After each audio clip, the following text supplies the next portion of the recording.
Have you ever found yourself scrolling through streaming platforms just wondering what to watch, and the act itself of scrolling exhausts you so much that you give up the idea of even watching something? You have a ready hot meal to eat and you've finished it already and still haven't narrowed down on what to watch? I think this is the experience that many of us are having recently. There is just too much to watch. A lot of the content is also not strikingly standing out for it to be unanimously talked about, and I find myself in this predicament often where I start to doubt whether all of you will even be interested in me talking about some of these films. ये भी मेरी गलती है नहीं भाई मेरी गलती है नहीं मेरी गलती है While I was contemplating all of this, I came to the conclusion that I love talking about Indian cinema on this channel and have mostly segregated my viewing of English films, unless they are global releases or event movies, just to be for my own personal viewing versus something that needs the pressure of being content. See, there is not a greater joy in my opinion to watch an exceptional film in a theatre. I love cinema, I love what it does to us, especially when it's effective and immersive,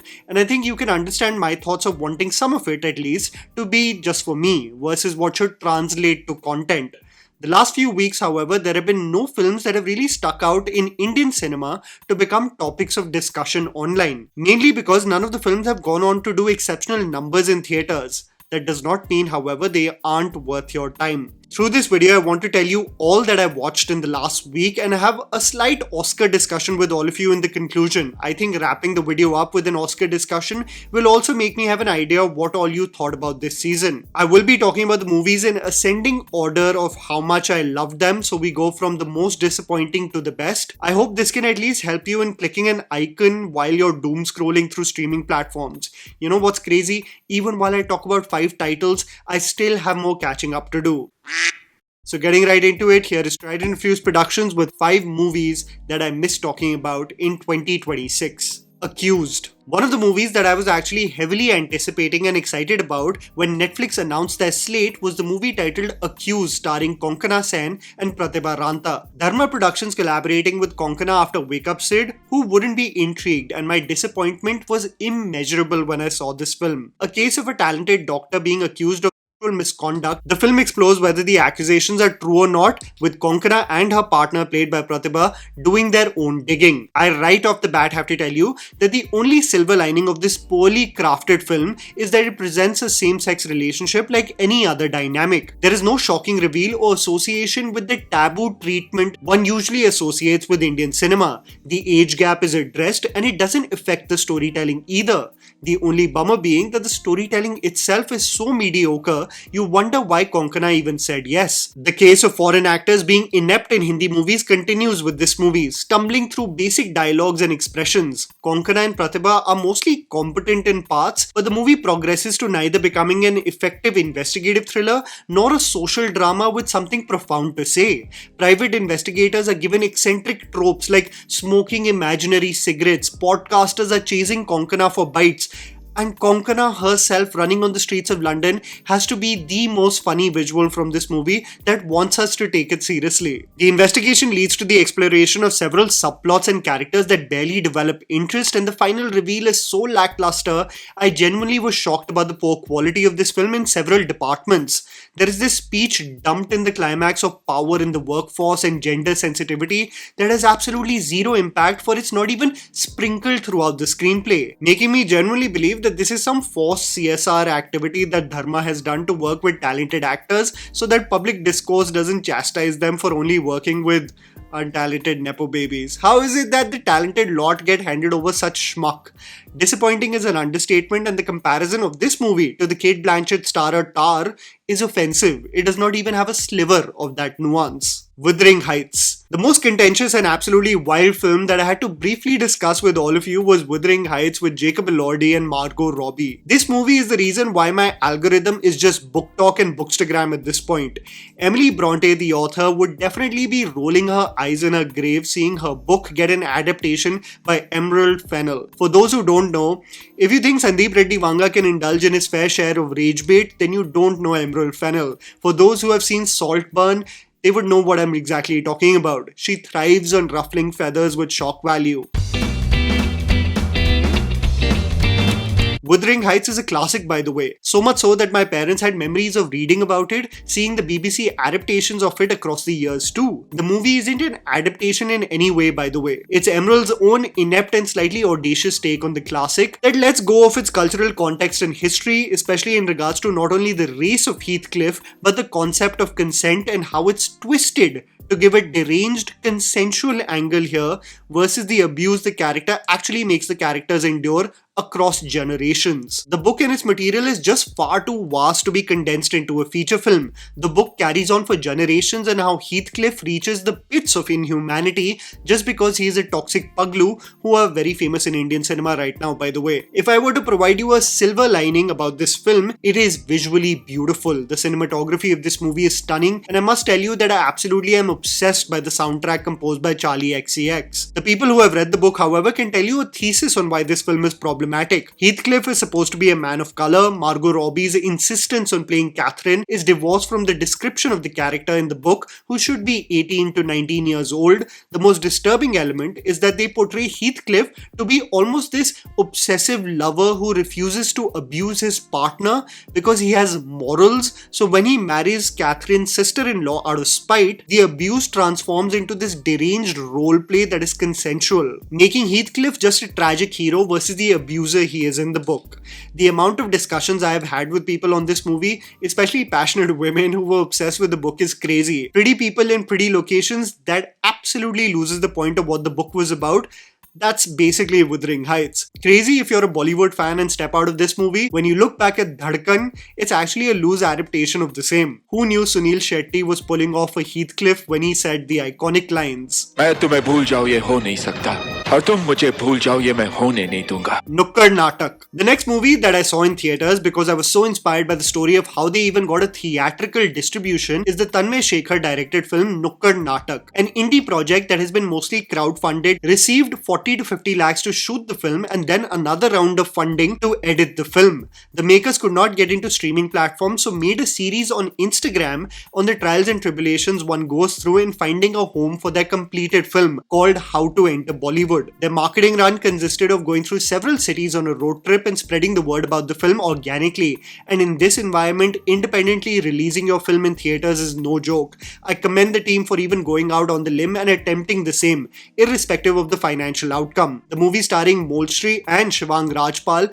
focuses on a street play troupe and the escapades they indulge in their last few semesters in college. When caught doing something mischievous for the greater good, the two get chucked out of college only to be given a task by the dean to do something of value. Promise to reinstate them in college if they ensure that 5 underprivileged kids enroll for government schools. Their struggle with identity, purpose and understanding the perspective of those less privileged forms the premise of this deeply earnest but extremely basic, straightforward film. I do not want to overstep and be harsh because the journey of the people associated with this film has been nothing short of inspiring, but I don't want to lie to all of you as well. The performances of this film are sweet and effective, but the storytelling is linear, flat, and spoon-feeding us lessons about society like we were absolutely inept in every facet of life. The silver lining for me personally was how earnest the girl who played Choti was in this film, but other than that, the screenplay checks boxes of identity, poverty, Indian education and inequalities of income and provides an extremely easy solution to rather complex themes in society. A sweet film nonetheless that urges the young and privileged to put their money where their mouth is in bringing active change in society. I love that I can be a small contributing factor in spreading the word about this film that also brings some amount of courage to indie filmmakers that there is a possibility that your work can get attention in this highly competitive market. Kennedy.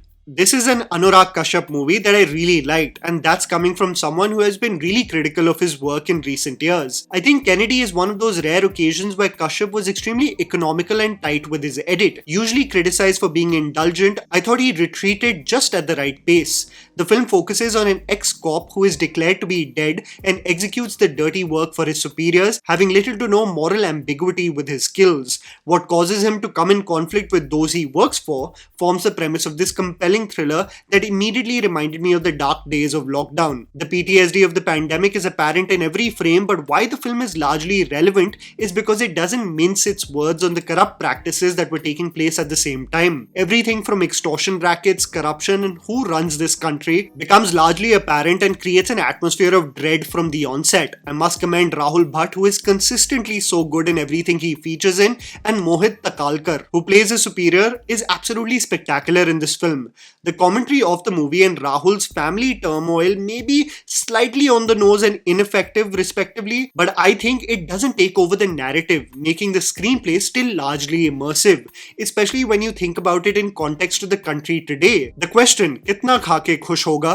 still gives me nightmares for how we have normalized so much wrongdoing all around us. Kennedy genuinely seemed like a Mumbai story, presenting it as a ghost town that it became, further highlighted through the ominous Shakespearean elements of ghosts, his victims, that haunt him every step of the way, making it, I believe, socially relevant and one of the tightest edits I may have seen in a Kashyap film. Assi, the best Indian film hands down that I saw ever since I came back from holiday in the last week, is Assi, directed by Anubhav Sinha. This is a director who I have often criticized for his messaging sometimes overriding the screenplay, almost as if the movie is lecturing the audience versus telling us a story. But I believe Assi is a departure from the same and is genuinely an extremely disturbing, heartbreaking and an effective film. The film presents an inhumane act of gang committed against the character played by Kani Kusruti, and how Taapsee Pannu represents her in the case of making sure that the perpetrators experience the harshest sentence for the same. The individuals are of influence and the hurdles Taapsee faces in proving that they are guilty forms the premise of this deeply haunting film.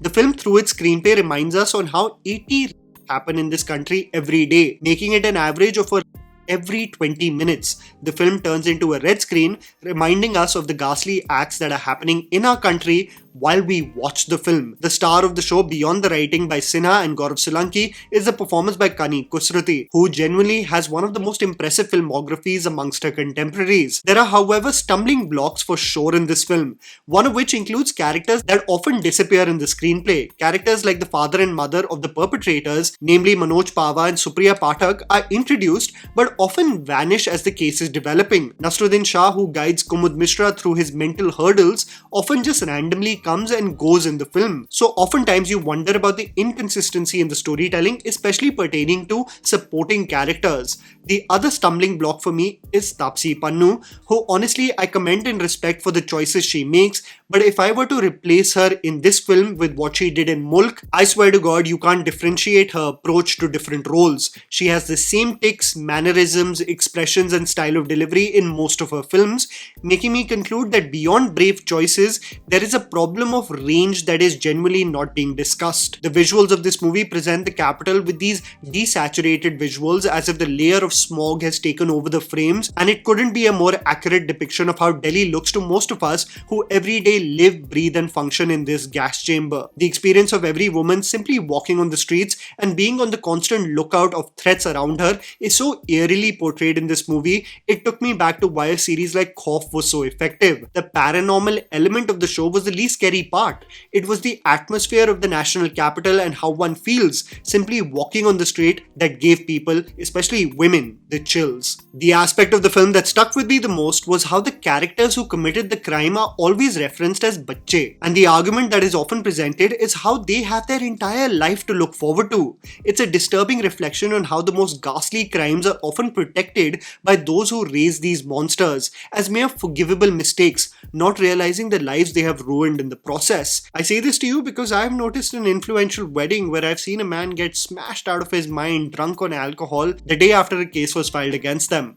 That's how protected those with money and influence feel when they can get away with it. The extension of why Assi is so effective is that the observer in this film is the child of the victim, an impressionable young mind born into a world he did not sign up for, heartless, unforgiving and inhumane. Even actors like Mohammad Zishan Ayub, Kumud Mishra and especially Jatin Goswami as the noble presiding officer do a spectacular job in this film. The jargon of Mardani, what is normalized within the confines of closed groups, the rise of addiction, manosphere discussion on school WhatsApp groups, and a society that has alienated sexes even more really makes Assi a rude awakening for every citizen of the country. Barring a few acting and creative stumbling blocks, I genuinely believe it's worth every minute, probably being the most immersive Indian film I've seen in the first 2 months of the year. Finally, I must tell you that this week I've been going to theatres to watch the Oscar movies that have come out, and I just want to have a brief discussion with you on who you believe deserves the Best Actor and Actress award this season. Before that, I must say that Boong, a Manipuri movie winning a BAFTA award, was absolutely inspiring. The movie released with limited screens a few months ago and is re-releasing on the 5th of March, so I can't wait to watch it. But seeing the director Lakshmi Priya Devi on the global stage with the Excel producers Farhan Akhtar and Ritesh Sidhwani just produced a big smile on my face. I can imagine especially the people of Manipur being filled with pride but also deeply hurt on how a state so troubled doesn't get an ounce of national attention but gets showered with love when it gets acknowledged on the global stage.